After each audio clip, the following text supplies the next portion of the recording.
Então, hoje, a palestra é sobre o tema As Três Tentações. As três tentações que Jesus sofreu, mas superou.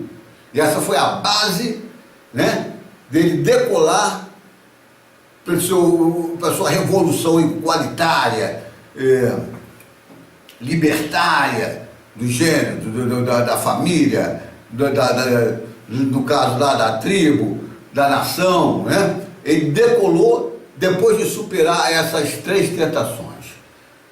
Ficou bem claro no Evangelho de Tomé, no Evangelho de Mateus, né? Que ele coloca logo no início. Isso aí foi o ponto de partida. Ele superou essa tentação, né? Porque ele era um elemento, Jesus, elemento destro, muito inteligente, muito hábil, um discurso convincente, muito poderoso, dotado de muito conhecimento e tudo. Então ele poderia desvirtuar, dado os seus atributos, né, para outro lado. Podia tentar formar uma igreja, concorrer lá com os fariseus e saduceus, poderia tentar formar um grande império, né, a exemplo de Davi, né, mas ele superou todas essas possibilidades, né. Então, essa palestra, ela é a parte 1, a primeira de duas, e nessa nós temos três tentações que todo mundo conhece, né? Acredito, né? Pelo menos já ouviram falar. Então, a tentação que fica meio confusa de se entender, devido à metáfora, a alegoria em que ela está escrita, né? Que é a tentação da pedra, né? Ou seja, o indivíduo, né?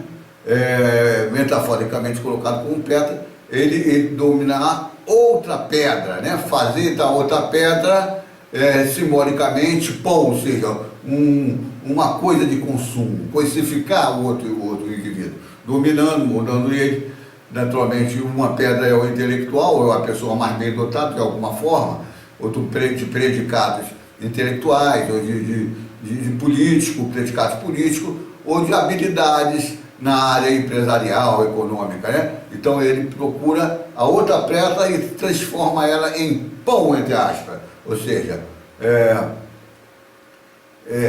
submete ela a seus interesses e explora elas economicamente, no caso do indivíduo pedra, simbolicamente, como predicados econômicos. Se for o indivíduo político, a pedra política, né, e está dominando a outra pedra no campo político, né? E se for intelectual, ele está dominando outra pedra no sentido intelectual, né? Então a pedra dominada é sempre uma pedra carente de recursos, normalmente pessoas de senso comum, né? E que são passíveis de sofrer esse tipo de coisificação, ser transformada em meio do intelectual, ou do político, ou do sujeito dotado de predicados econômicos, de empresarial, de dominá-las e explorá-las, né? É essa a questão que está aí presente nessa primeira parte, né, que eu estou tratando. A segunda parte,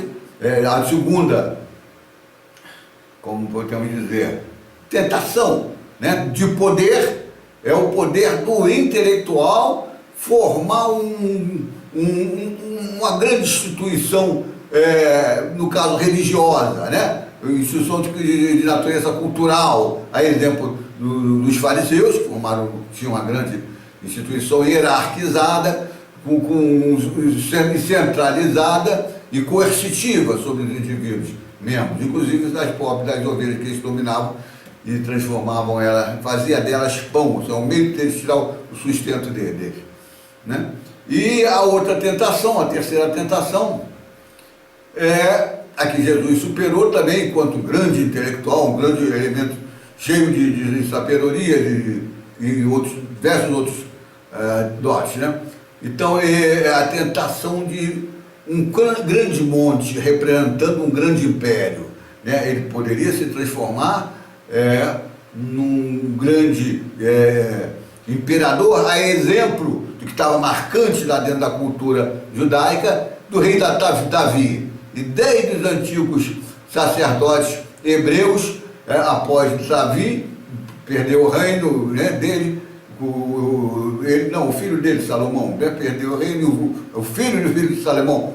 Então, eles sempre aspiraram refazer de novo um grande reino, se possível, da dimensão dos grandes reinos que eles tiveram subordinados, através, a exemplo do novo Império Egípcio, o Império Assírio, né, que destruiu lá o Reino do Norte, Israel, o Reino do Norte, o Babilônico, o grande Império Persa, né, o grande Império Macedônio e o grande Império Romano, que é o contexto aí em que se encontrava Jesus. Então eles sempre tiveram essa aspiração. O Cristo para eles era uma figura semelhante, violenta, né, perversa, ao exemplo de Davi, né, que conseguiu fazer através de muita violência um grande império, né? Então são essas três as tentações. Nós estamos tratando aqui, vou falar sobre as três de forma resumida, mas mais detalhadamente vou tratar dessa primeira tentação. Nessa palestra vou focalizar mais detalhadamente apenas o primeiro dos três contextos da tentação, que se manifesta no quadro, as três se manifestam no quadro do que eu chamo de mecanismo de produção e administração da dominação, que é a pedra, metáfora entre aspas, que é metáfora de pessoa, que domina outra pedra, né? Igualmente metáfora de pessoa ou indivíduo. Quando falo pessoa, é a mesma coisa que indivíduo. Eu vou até explicar por que essa metáfora, né? Quer dizer, eu já falei que eu vou focalizar mais detalhadamente essa e de passagem as outras três. Essa também, as outras três. Então, o jovem e sagaz Jesus histórico soube resistir às três principais tentações exercidas pelo poder. É o poder que está aí, né? Tentando, né? É o poder que tenta Jesus. Então, as três tentações sofridas, mas rejeitadas por Jesus, na realidade são exemplares, né? De certo modo, elas se aplicam na atualidade, né? Em qualquer época e lugar, né? O jovem desce, tudo, ele é tentado a se apoderar do poder, se oportunidade de favorecer. Então, tais tentações só podem ser entendidas como a relação entre dois lados. De um lado, um jovem virtuoso, intelectual, destro, vigoroso e dotado tanto de grandes conhecimentos como de enorme capacidade de argumentação, muito importante, inclusive de oratória, né? Então, de outro lado, os sentimentos odiosos que valorizam e produzem o desejo e a ambição de poder em várias áreas, né? Como já falei rapidamente nisso. E que era valorizado de modo geral na identidade cultural daquela época, né? E especificamente lá também entre os judeus, né? E como é valorizado hoje também, você vê as pessoas aí se agarram no poder, vê o caso atual de Temer, né? Se agarram, não quer sair, com a corrupção sustentando toda essa podridão, mas não querem largar o poder. Então, nesse sentido, é que aparece a figura do demônio, o demônio tentador, né? Do poder, é a tentação do poder. Então tem lá uma pessoa que tem a possibilidade de chegar ao poder né? Mas ela tem a tentação que a move. Outras talvez não são movidas por isso, né? E por essa tentação do poder, né? Outras são movidas e não conseguem, né? Mas a tentação é designada aqui por demônio, a figura do demônio nesse campo, né? Então, o demônio tentando Jesus, né? Logo no início da descrição de Mateus sobre a vida de Jesus. Embora algumas pessoas, seja um teólogo ou um sacerdote, porque na concepção de Jesus, né, o teólogo sacerdote, ele se refere a ele, tem lá em Mateus, duas passagens, Mateus 23, 33, por exemplo, chamando ele de raça de víboras, né? Raça de víboras. E em outra passagem, Jesus fala assim, se dirige lá no final do livro, se eu não me engano, de João, né? E que ele se refere ao grande dragão, a primitiva serpente, né? Está se referindo lá àquela figura do demônio sedutor de Eva, né? E induzindo ela a se posicionar contra as determinações de Deus naquele contexto. É toda uma metáfora, mas esse sentido tem. Que é o demônio e Satanás, Jesus diz, né? O demônio, a primitiva serpente, que é o demônio e Satanás, isso está lá em Apocalipse 22, né? Apocalipse de João 22, no período final, quando esses monstros já estão sendo dominados. No caso, por Jesus e sua volta, né? Portanto, a figura do demônio citado por Mateus, na realidade, pode ter sido empregada, pode ter sido qualquer pessoa que estivesse imbuída da cultura farisaica,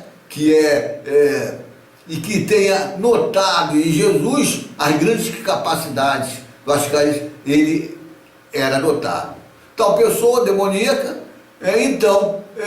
pode ter sugerido a Jesus que atuasse no sentido de alcançar uma ou outra das três tentações, do meta da tentação, do poder que essas tentações o induziria, no caso, né? Nesse caso hipotético, que eu estou levando é hipotético, Mateus teria representado esse quadro de modo alegórico, né? Seria apenas uma alegoria de outra pessoa, né? Se não foi outra pessoa, né? Um sacerdote, coisa que não é difícil que tenha acontecido, né? O próprio Jesus pode ter sofrido essa tentação, realmente, devido à sua grande capacidade. Ele está num dilema: porra, eu posso fazer isso, mas posso fazer aquilo ali também, né? Dado, não é para qualquer um que poderia, de que essas possibilidades iam se abrir, né? Só uma pessoa de uma grande capacidade. Então Jesus era um jovem intelectual dotado das virtudes em tela, né? E superou a tentação exercida pelo sentimento e respectivo desejo de ambição em relação ao poder, em três contextos. Tentação essa que ele concebia como de natureza satânica, né? Isto é, tentação feita por Satanás, o hiper-opositor do Deus do amor, do direito e da justiça, que ele chamava de Pai, né? Que é o mesmo Yahvé, né? Então, é o Deus também do pacifismo e de tudo que é de bom, né? Que é o único e verdadeiro Deus. A tal relação está inscrita no quadro dos mecanismos de produção e de administração da dominação, né? Esses mecanismos, eles procedem assim, por indução e suscitando no indivíduo, vem lá do seu interior, dos seus sentimentos, né, dos seus valores, ele, se houver a possibilidade, ele pode se deparar diante dessa bifurcação. Posso formar uma grande igreja, posso formar um grande império, ou posso não formar nada disso e criar uma revolução fraternal, igualitária, libertar as pessoas justamente que estão dominadas dentro desse quadro. Pois, uma pedra, vamos dizer assim,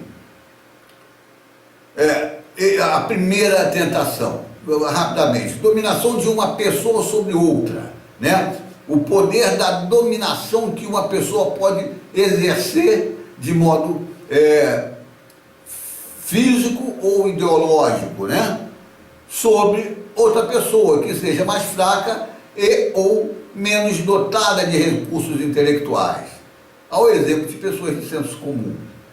Pessoas mais fracas ou de menos dotados, essas representadas metaforicamente na figura da pedra. Poderia falar aí também tijolo, né? Porque a pedra aí, ela caberia mais no sentido de tijolo. Quando a gente fala tijolo, a gente pressupõe logo a unidade mínima de um todo complexo, um edifício, de uma casa, de um muro, de uma coisa qualquer, né?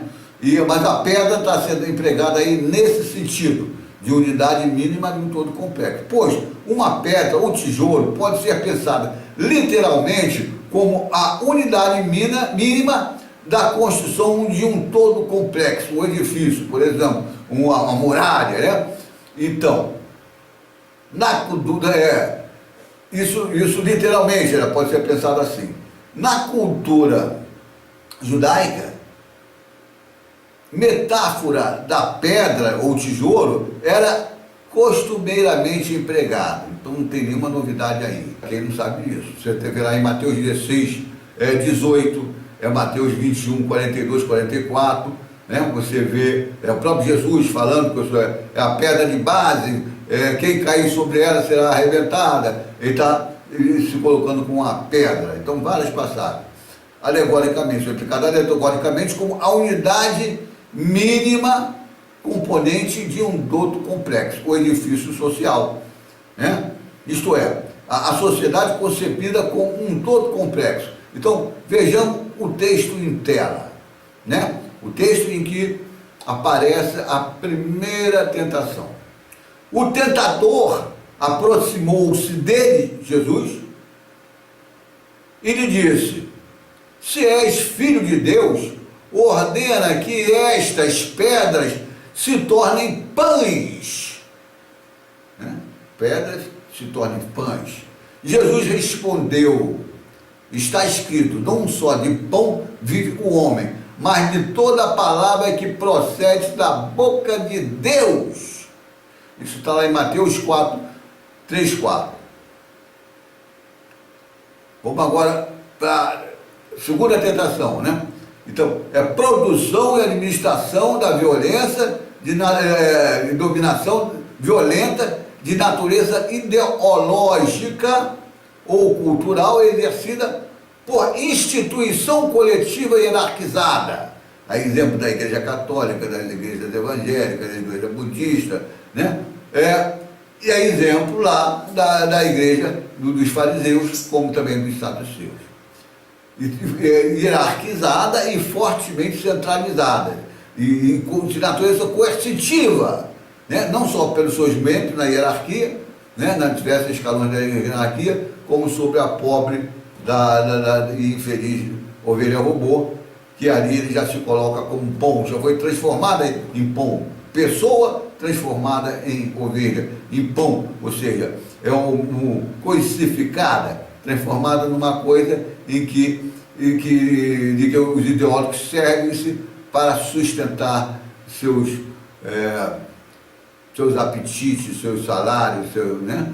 Então é isso aí. Sobre o poder de uma instituição de natureza ideológica sobre múltiplas pessoas, né? Ou seja, sobre uma coletividade. A exemplo da instituição dos fariseus, como já falei, como hoje tem aí a católica, a evangélica, a protestante.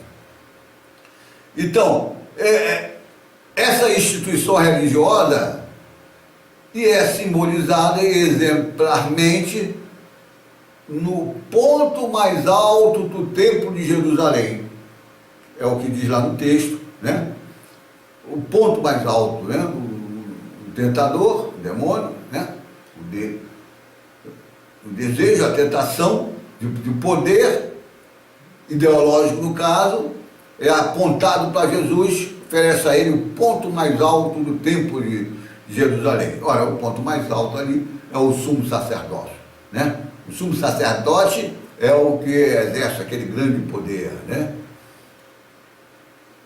Então, vamos ver o texto em questão. Diz lá o texto, que é da segunda tentação. O demônio, a tentação, transportou Jesus à cidade santa, Jerusalém, né? Colocou-o no ponto mais alto do templo e disse-lhe: se és filho de Deus, lança-te abaixo, pois está escrito: ele deu a seus anjos ordens a teu respeito, proteger-te-ão com as mãos, com cuidado, para não machucares o teu pé em alguma pedra. Disse-lhe Jesus, respondeu-lhe Jesus: também está escrito: não tentarás o Senhor teu Deus. Isso é Mateus 4, 5, 6. Então, vamos aqui abordar também sucintamente agora a terceira tentação. Quer dizer, que consiste em uma produção e administração da dominação violenta, no caso física, também de natureza política e econômica, exercida por instituição coletiva hierarquizada e fortemente centralizada, isto é, o reino, ou um grande império, ou o Estado, como hoje nós, então, como está vendo aí essa dominação que está acabando com os direitos dos trabalhadores, esse está lá o político, aliado aos grandes empresários, hoje notadamente a abominação da desolação, que é o sistema financeiro, não só nacional, mas o sistema financeiro e monetário internacional, hoje unificado globalmente, que é representado, o reino, o império, que é o Estado, na figura de um monte muito alto, a descrição de Mateus lá, um monte muito alto, uma sociedade estratificada, e cujo cume, é essa elite política e econômica, é esse sentido, um monte muito alto, é a meta que a tentação está tentando induzir Jesus, pegar lá um monte muito alto, chegar no ápice do monte muito alto, criar um reino ou um império, se for possível, alguma coisa assim. Essa foi a segunda tentação. Ele se viu diante desse dilema, porque ele tinha atributos que poderia levá-lo a isso. Ou seja, o poder de um rei ou imperador e respectivo corpo burocrático do Estado e demais funcionários. Ao exemplo do rei Davi, O rei Davi, em alguma oportunidade, ele teve diante dessa situação e ele criou um grande reino, na realidade um império, ele dominou não só ali os judeus, os hebreus, eles chamavam do seu conjunto de Israel, que vem lá de Israel, que ele criou, por exemplo, porque na cultura, na identidade cultural dos judeus, essa figura estava sempre presente. A aspiração dos ideólogos, de modo geral, e também dos líderes políticos e econômicos, estava sempre presente. Transformar a nação judaica como um grande império, Ele tinha lá seu próprio governo, era o Sinédrio, mas ele queria transformar num grande império, talvez até semelhante a Roma, quem sabe, poderia até combater e conquistar Roma. Isso foi tentado 3 vezes e deram um burro na água. Então vamos ver o texto em tela. O texto que trata da terceira tentação, que tenta induzir Jesus aí num monte muito alto. Então, o demônio, que é a tentação, transportou Jesus uma vez mais a um monte muito alto. Ele mostrou todos os reinos do mundo,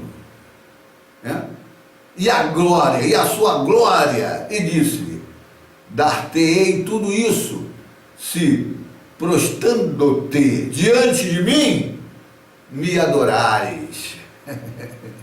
Quer dizer, é a tentação do poder, é o poder que está falando, e seus desfrutos, Então, respondeu-lhe Jesus: para trás, Satanás, pois está escrito: adorarás o Senhor teu Deus, e só a Ele servirá.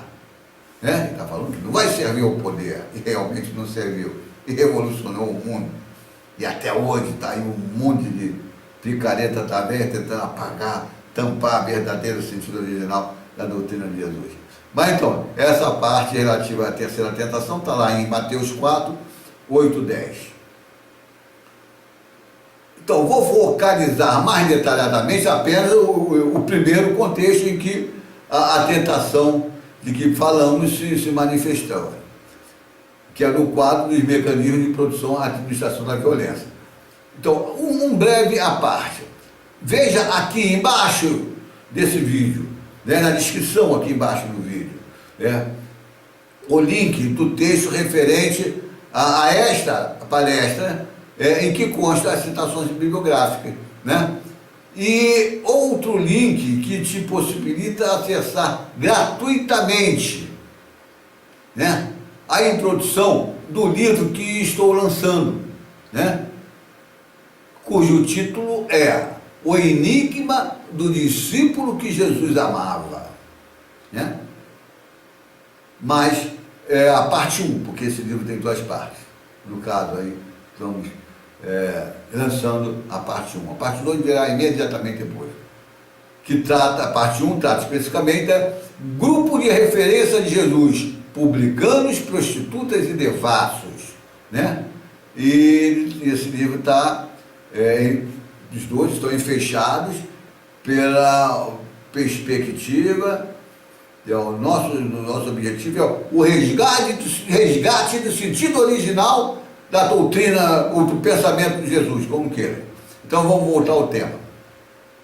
A primeira tentação focalizada mais detalhadamente, como já expliquei, nós vamos tratar mais detalhadamente mais da primeira tentação. Então, a tentação do poder que uma pessoa sente de exercer domínio sobre outra pessoa, ambas metaforicamente simbolizadas na figura da pedra.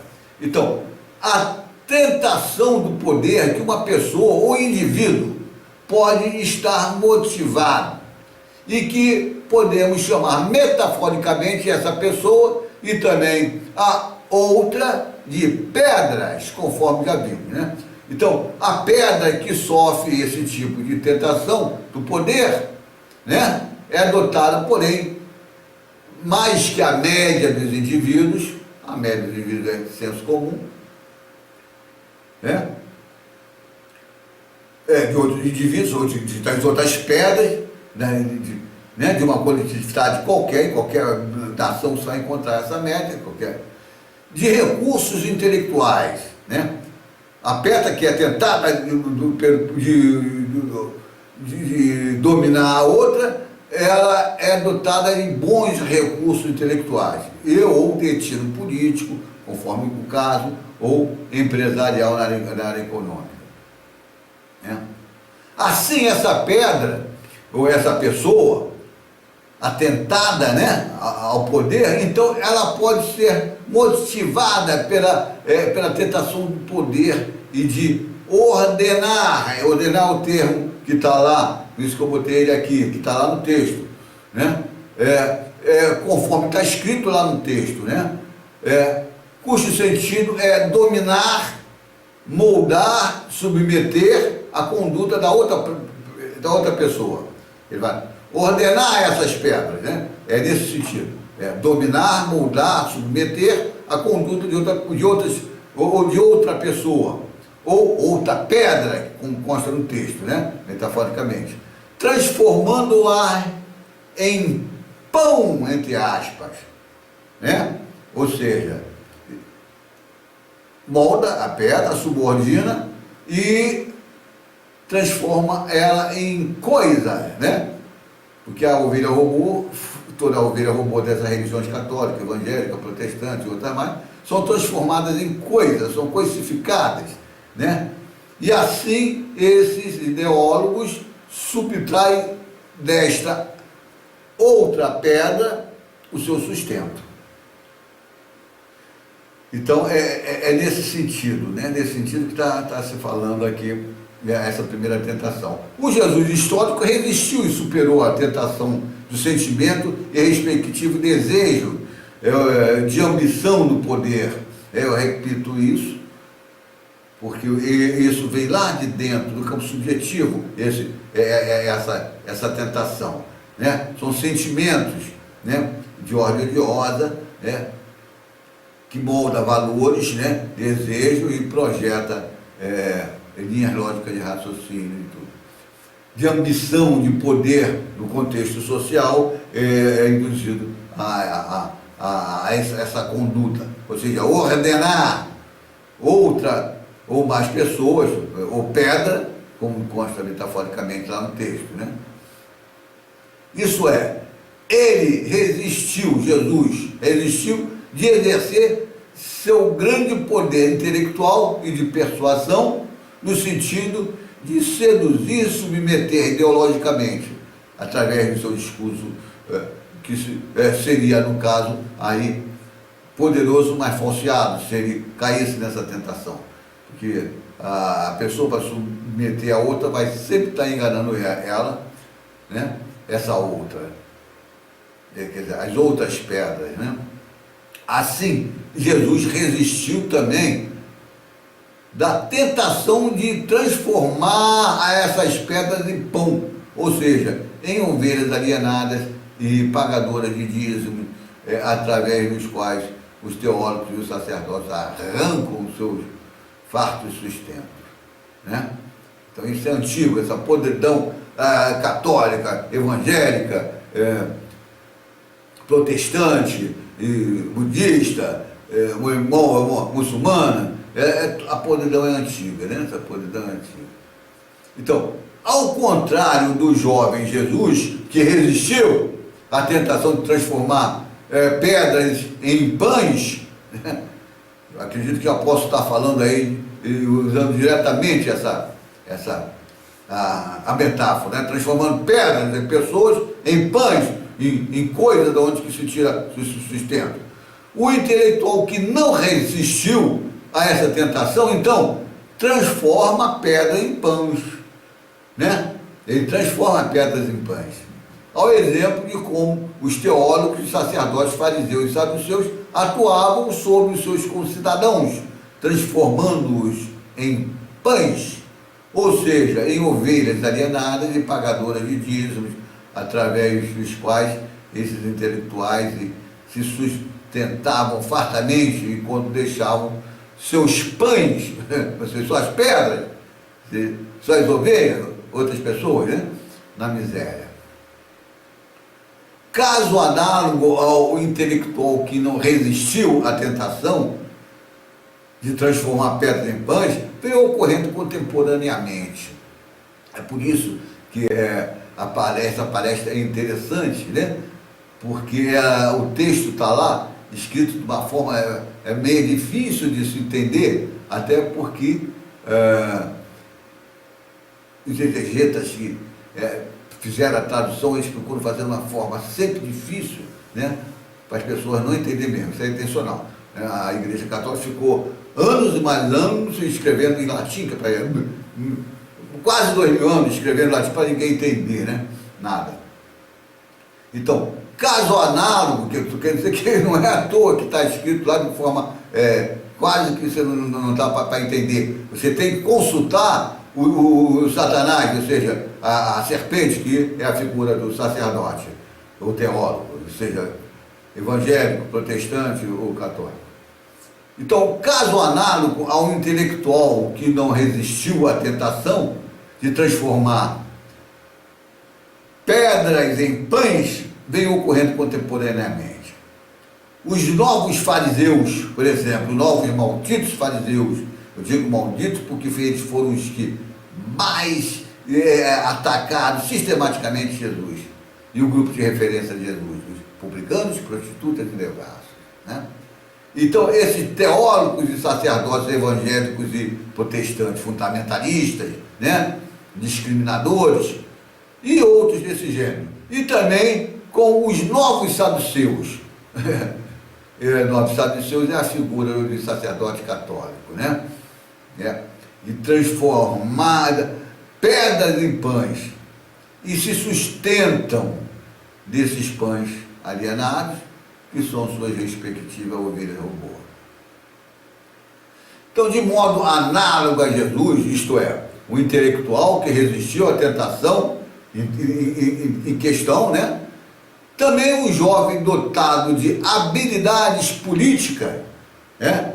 Jesus tinha uma grande habilidade política também, mas sobretudo intelectual, ele dominava tudo o reino dos céus, né? Que é o reino do conhecimento objetivo. Mas analogamente a ele, um jovem bem dotado, mas na área de habilidades políticas ou econômicas, empresarial, então pode superar a tentação exercida pelo sentimento e respectivo desejo de ambição, né? Em relação ao poder, né? E assim não transformar outra ou mais pedras, pessoas de senso comum, em pão, ou seja, dominadas, subordinadas de alguma forma na área política ou econômica, passar a dominar e explorar essa gente de senso comum. Ao contrário, o jovem dotado de habilidade política ou empreendedora na área econômica, que não resistir à tentação do poder, então esse jovem transforma em sua respectiva área de atuação, seja política, seja econômica, pedras, entre aspas, pessoas em pães, entre aspas, dos quais arrancam seus fartos sustentos e mormente deixa a massa dos seus pães mal remunerada.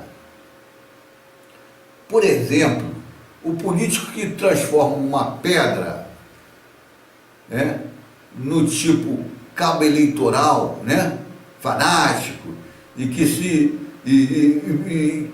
se enriquece, não o cabo eleitoral, mas o político, se servindo dessa pedra, né, ele já transformou em pão, tá? Usando ele para ele ocupar o cargo legislativo para poder roubar, se enriquecer, né? Então, outro exemplo são os teólogos, sacerdotes, evangélicos, protestantes, ou católicos, ou ainda o crente mais esperto, que não é sacerdote, não é pastor, nem teólogo, né? Mas entre as ovelhas é mais esperto, né? E que monta lá um negócio qualquer e começa a explorar as outras ovelhas, né? As outras ovelhas menos espertas, né? E normalmente senso comum. Em suas empresas, saindo a gente vê por aí tudo. São lojas comerciais, são empresas de tudo que é o sentido, né? Sobretudo assim, você vê aqueles evangélicos que cria aquela empresa e vê lá as suas ovelhas. Eles reproduzem esse teólogo mais esperto em relação à ovelha mais de senso comum, mais apagadinha. A mesma coisa que o pastor e o teólogo faz sobre a massa das ovelhas robô. Então, Jesus dominou o seu desejo e o sentimento de ambição satânicos do tipo de poder, a pedra, a pessoa mais esperta, dominar outra pessoa que seja menos esperta, né? E Jesus respondeu a essa tentação que estava nele. É uma tentação de desejo de poder, é um sentimento egoístico, né? Ele respondeu em dois sentidos, né? Em outros termos, né? Estou colocando meus termos, como é que seria isso, né? Então, em primeiro lugar, ele responderia assim, nesses outros termos. Disse Jesus: sei que nem só de pão, ou seja, de pessoa transformada em coisa de consumo, né? Em coisa para extrair dela algum dinheiro, o indivíduo humano vive, mas, sobretudo, da palavra que procede da boca de Deus, que é o Deus do amor, do direito e da justiça, não é o Deus da exploração do homem pelo homem, né? Ou seja, a palavra de Deus são conhecimentos divinos, ou do reino de Deus, isso é conhecimento objetivo, despido de peregrinações, de preconceitos também, né? Então, palavra dessa que, diria Jesus, sou o portador enquanto profeta e filho de Deus. Em segundo lugar, em outros termos, Jesus responderia à tentação do poder de transformar pedras. A palestra é interessante, né? Porque o texto está lá, escrito de uma forma meio difícil de se entender, até porque os exegetas que fizeram a tradução, eles procuram fazer uma forma sempre difícil, né? Para as pessoas não entenderem mesmo, isso é intencional. A Igreja Católica ficou anos e mais anos escrevendo em latim, quase 2000 anos escrevendo em latim para ninguém entender, né? Nada. Então, caso análogo, que quer dizer que não é à toa que está escrito lá de forma quase que você não dá para entender. Você tem que consultar o Satanás, ou seja, a serpente, que é a figura do sacerdote, ou teólogo, ou seja, evangélico, protestante ou católico. Então, caso análogo ao intelectual que não resistiu à tentação de transformar pedras em pães, vem ocorrendo contemporaneamente. Os novos fariseus, por exemplo, novos malditos fariseus, eu digo malditos porque eles foram os que mais atacaram sistematicamente Jesus, e o grupo de referência de Jesus, os publicanos, prostitutas e devassos, né? Então, esses teólogos e sacerdotes evangélicos e protestantes fundamentalistas, né? Discriminadores, e outros desse gênero. E também com os novos saduceus. Novos saduceus é a figura do sacerdote católico, né? De transformar pedras em pães, e se sustentam desses pães alienados, que são suas respectivas ovelhas robô.